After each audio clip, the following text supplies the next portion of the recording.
Welcome back to our daily show. Here's CJ.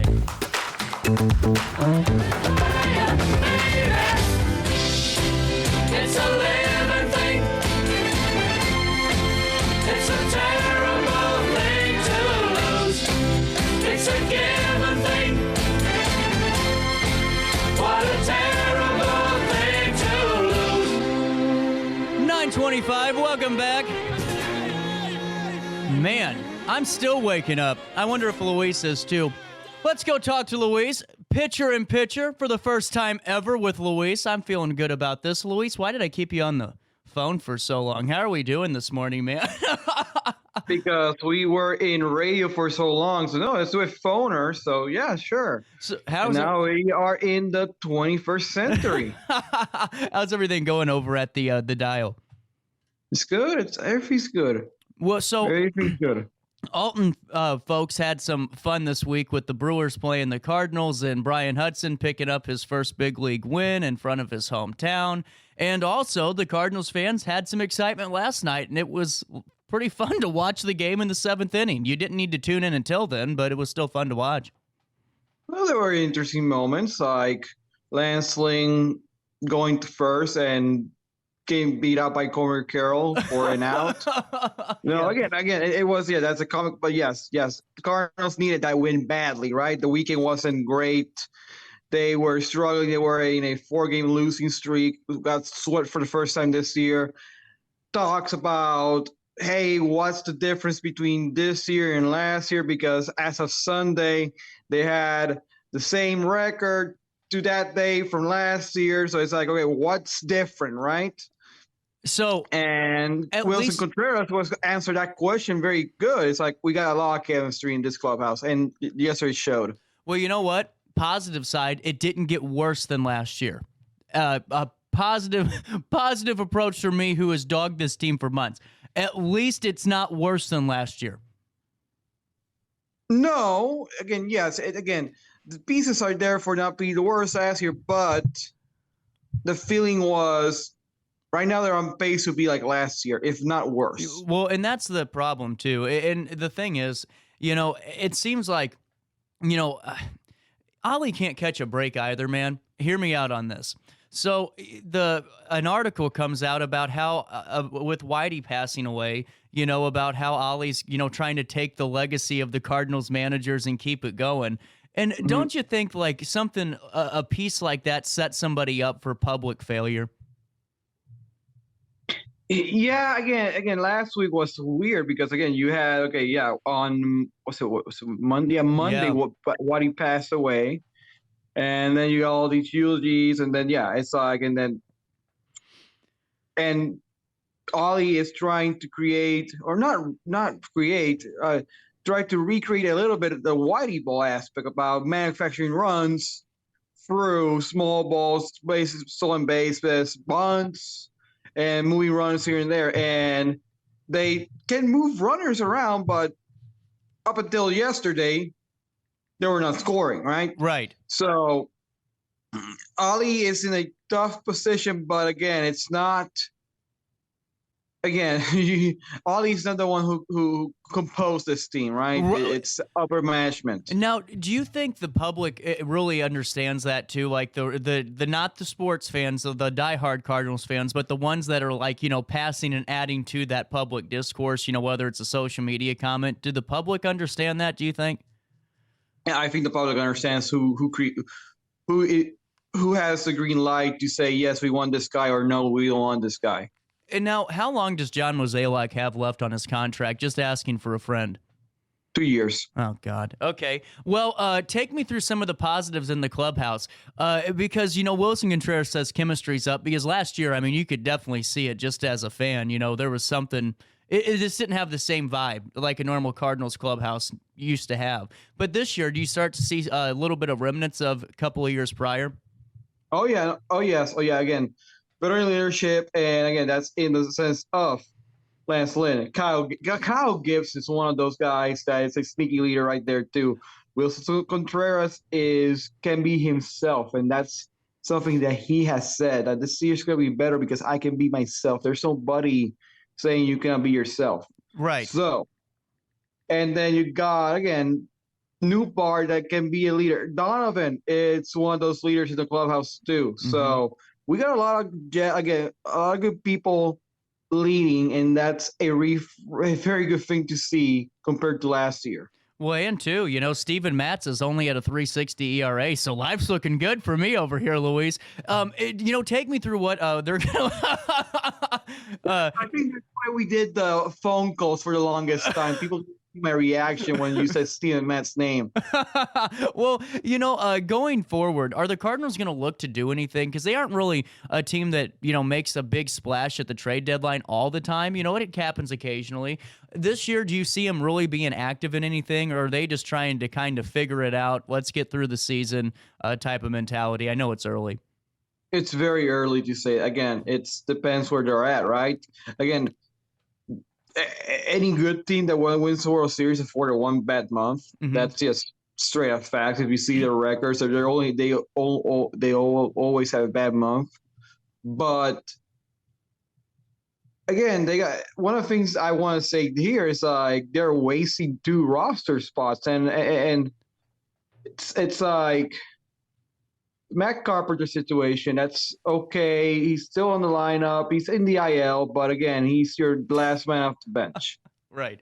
And then you got the backup shortstop. That's another thing. It's like so a lot of teams are playing with a 26-man roster, but this team feels like they're playing with a 24. That's a good point. And I don't mean that to say, those 2 players are not important in any way. There's a reason why, but it's like they could get more in that depth of the bench. Well, I know Tommy Edman is trying to get back. I know stuff like that again will improve, and maybe those are the little moves that say, hey, thanks for your time of service, where you have to make a move here like in June or July here. So well, and on top of moves, I think something that Cardinals fans have been doing kind of a little rough at lately is looking at, guys that move down the pipeline like an O'Neill and go, here we go again, leaves the Cardinals and hits 9 home runs. It's like, guys, he did that for us and he got hurt within 4. He's made of glass, There's a reason we get rid of these people. And I don't know, like he's already on the injured list with a concussion. It's not like it's going to be long term, but the injury bug's going to plague him too. But what are your thoughts on this? Because all we do is we go, well, see, now they're doing better for a different team and they didn't do it with us. It's deflating, I think. Well, I think the example this year might be Jordan Hicks. Yeah. So then Tyler O'Neill is like he goes to San Francisco. Again, he tried to be a starter here, didn't work out, goes back to bullpen, gets injured, and then San Francisco, the pitching staff in San Francisco, turns him to start, tells him, hey, when you're starting, do not throw 100%. Control your speed because then you'll last longer. And he's been doing very, very well in San Francisco. So I think that the guy that maybe is, again, if Tyler O'Neill plays 140 games, 160 games. It'll be a miracle. Again, he will have numbers. He plays 130 games, he'll have good numbers. So, but again, he already is on the IL. Again, concussion, freak injury, whatever. Right. He was in a collision. Right. But again, the concussions have effects afterwards too. It's not like, again, talk to a lot of people again. Talk to Yadier Molina. Talk to any football player that has a concussion. It takes a while after you're cleared. Well, and too, I mean, the concussion's one thing, but whenever you get hit with a 2-seamer in the wrist, for him it's over. I mean, he really just can't take it. Yeah. Guy built by muscle kind of get that. Yeah. Well, and you know what I'm noticing too, just watching how you do your post game and seeing some of the Valley Sports stuff, is the guys are more apt to kind of have more honest conversations this year than they were last year. I think last year I was so frustrated because of the eggshell mentality, where it was like no one wanted to say the quiet part out loud with the team for a long time. It was kind of just the cut and dry answers. But now this year you can tell the guys feel like, you know what, at least we can take that weight off of our shoulders and just talk. Yeah, even a guy like Goldie that's just been known for being not being boring, but it's like being like, okay, you know what he's gonna say. He's like, oh, he's been actually getting good answers this year, right? And Gorman, dude, yesterday, it's like, yeah, I guess I got there in the ninth inning. I just wanted to do damage, right? And that's his mentality, and he did. Right. And so on the first pitch, and that's the other thing that was a little bit of a opening here. It's like, you want to do damage. If you're a player that wants to do damage, you better be ready to swing at that first pitch. And a lot of these players before yesterday were taking that first pitch or missing that first pitch. And that's where you create strikeouts or fly balls. This team, for it to be good, or as good as they want to be, they have to put the ball in play. And what's putting the ball in play? It's not putting the ball in the air. It's hard line drives, hard ground balls, create chaos, right? Create chaos in the base pass. And if they do that, then the home runs will come like yesterday. What's the next couple of weeks look like for this team? I mean, is it something to where maybe they can get a couple of wins under their belt heading into May, feeling a little better, or do they got a tough road ahead of them? Yeah, they are going again. They're gonna go and do the homestand here. They're gonna finish that, and then day off on Thursday. Again, they got a lot of days off on Thursday. This coming homestand. So I'm pulling up their schedule right now, and yeah, they go to the Mets, and then they go to Detroit before hosting the White Sox the first weekend of May. So they got, again, the Mets are still the Mets. So again, they're still a good team, but Detroit has been winning lately, and then obviously the White Sox and that disaster. Then they play the Mets at home after the White Sox. I heard the Mets have illegal slot machines in their clubhouse. That would be interesting. You know what? In the interest of promoting my people, I think if you get McGraw Milhaven about that, he might spend 35 hours straight talking about why. I'm telling you, I roll the dice every morning. Is it illegal slot machines? Is it late start times? What are we getting hit with today? I like that rumor. I think that's the next Onion story. Illegal slot machines in the Mets clubhouse. Let's talk hockey. How are the Blues looking this offseason? Because now we got another 48 months of postseason hockey before we get back to offseason time. What do the Blues look like to do here in this layover period?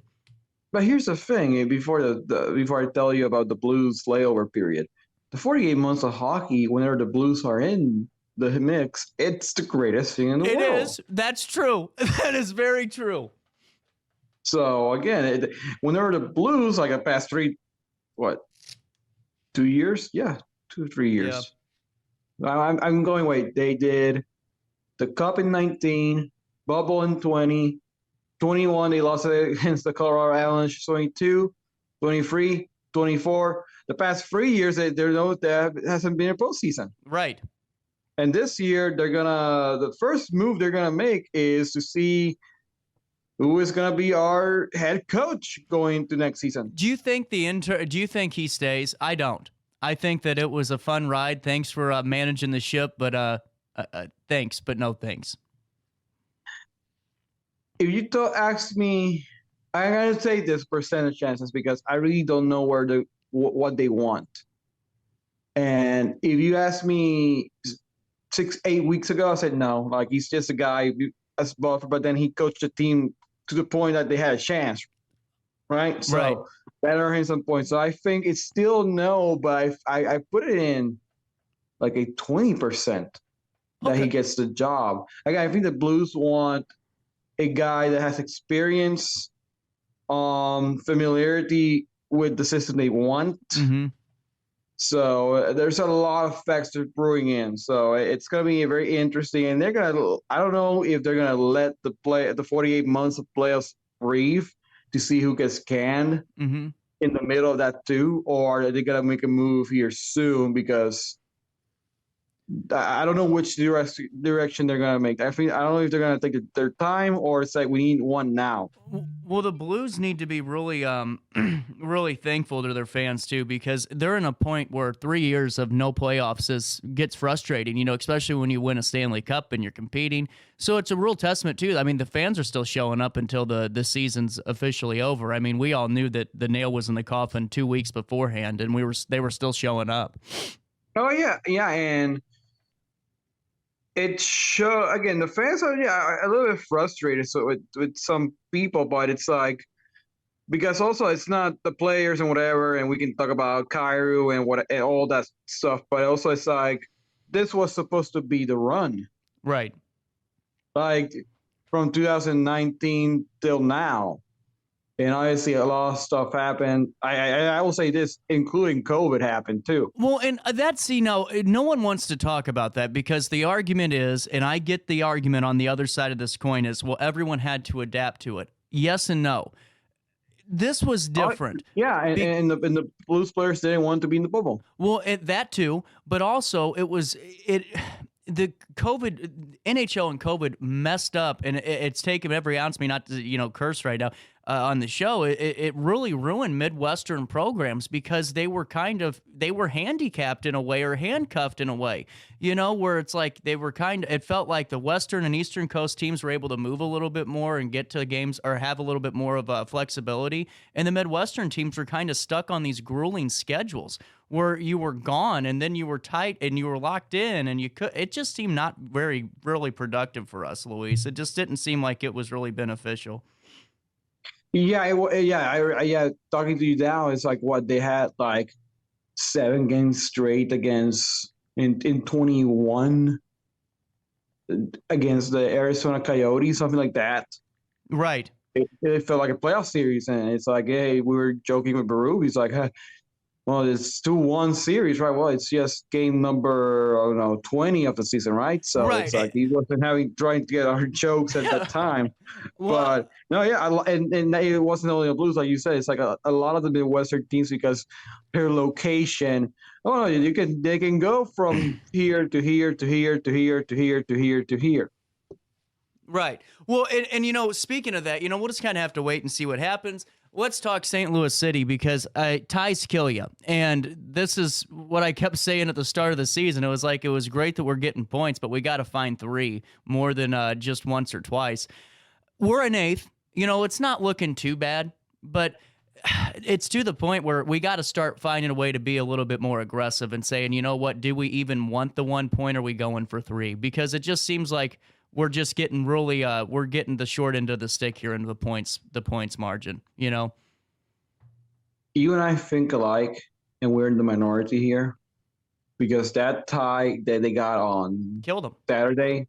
And again, they got the point, but it got celebrated like they did something. Exactly. Thank you. I thought the same thing. I'm like, this is not good behavior for us to be partaking in. You're cheering on a team that did what they were supposed to do and technically really didn't even do that. No, well, again, it's like I can getting a tie whenever you were supposed to get a tie. Right. That's fine. I go, well, we got the point, whatever. Yeah, but it got celebrated because we didn't lose against Kansas City. It's like, okay, like congratulations, you lose. It's not a losing streak, but it's still a winning streak.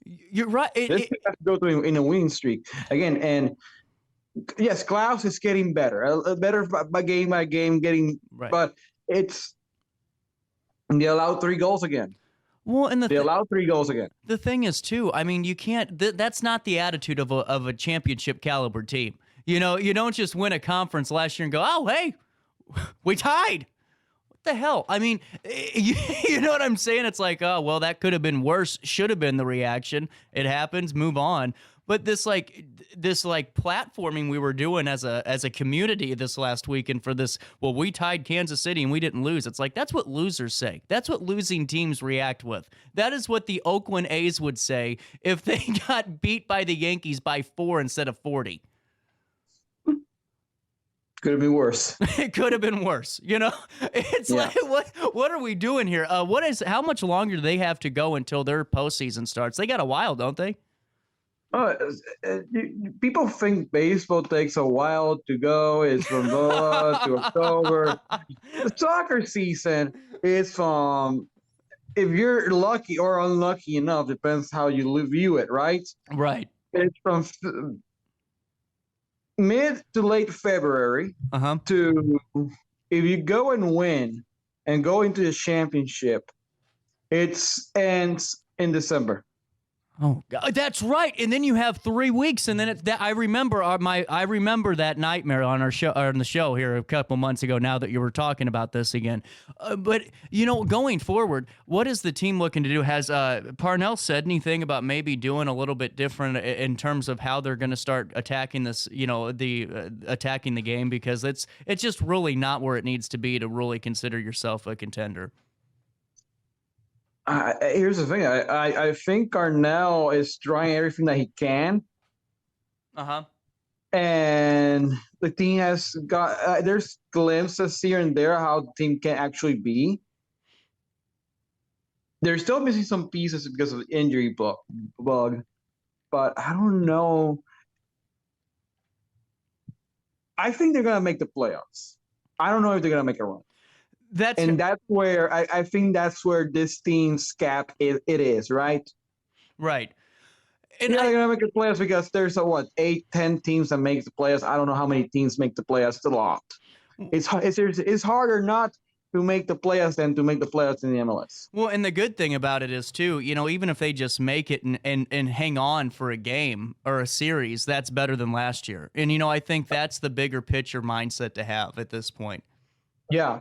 Again, and people have to remember, this team is still in its infancy. It's his second year in existence in the MLS.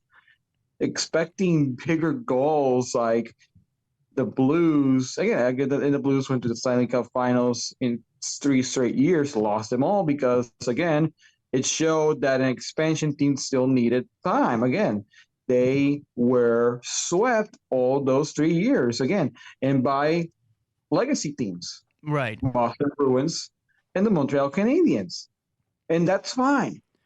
Well, sorry, it's. I think the casual fan knows about this, and they're like patient. The people that are the voices on X, Twitter, Facebook that go a little more insane. The phantasm is getting into them a little bit. I agree. Hey, before I let you go, here's some sports trivia for you. On this date in history, this baseball player hit his first major league home run, and that's Ted Williams in 1939. Also, on this date in history, I just had it. It was pretty cool. Oh, yeah, the first ever baseball game. The Chicago Federals host the Kansas City Packers in the first game played at Wrigley Field. There we go. There you go. There's some sports history for you, Luis. What are you working on this week? Anything exciting? Tomorrow Cardinals. City has a bye. I think they have a bye week. I haven't gone to the weekend schedule just yet.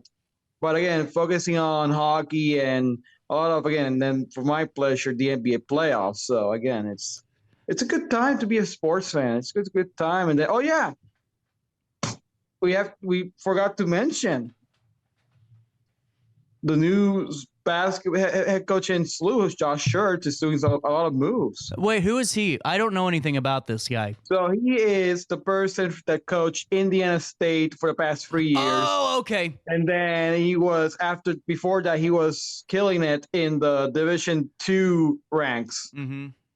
And he got yesterday, Isaiah Soap, the point guard from Indiana State, moved on to SLU. But on Friday, and now if you know, Robbie Avila, or as his nickname is, Kareem Abdul-Jabbar, committed to SLU. So again, there's a lot of exciting things that's going on in SLU. And again, the transfer era was good until it wasn't. But the Josh Schertz era is started to heat up, and it's only the preseason. So We'll have to see. There's a lot good things. The SLU basketball might be very fun this year.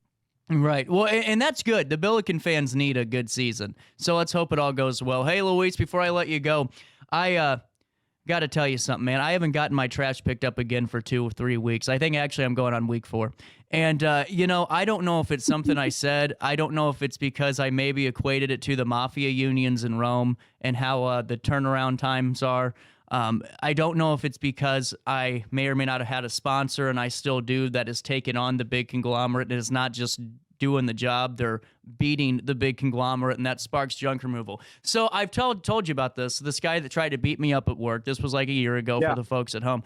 Well, now I've been on this like weird, like, Curb Your Enthusiasm, one of those spite stores, but this is like a spite trash service, okay? So like all of my, I'll put my trash can out, okay? Hear me out. Well, then I'll have my trash can, my neighbor's trash can, my neighbor's trash can. Theirs gets taken, mine stays, and I put mine out at like the night before. So I don't know what I'm doing, but all I can tell you is this. If you're having trouble like me, Sparks Junk Removal is the way to go if you're outside the city of Alton, because, Luis, our city has a wonderful trash contract that we cannot get out of and opt out of, so we're kind of stuck. But if you aren't in the city of Alton, you get those purple and yellow trash cans that are mating like bunny rabbits, and it all starts at sparksjunkremoval.net. And Luis, you got any neighbors in your apartment complex or neighborhood that got a bunch of junk lying around? You're getting ready to report them? I don't have to report them, but they're getting close. Well, it's happening here in Alton in the Riverbend. It's getting ready to be summer, folks, and that means it's time to get those backyards cleaned up. Your neighbor's already reported you twice to your alderman. You got to call Sparks Junk Removal and let her take care of that. She's the queen of junk for a reason for 30-plus years, and now for the next 30, she's the queen of trash pickup, too. SparksJunkRemoval.net. Reclaim your space today, Luis. I'll give you a call later this evening. Nice. 9:51's the time. We'll take a quick break, wrap up the 9 right after this.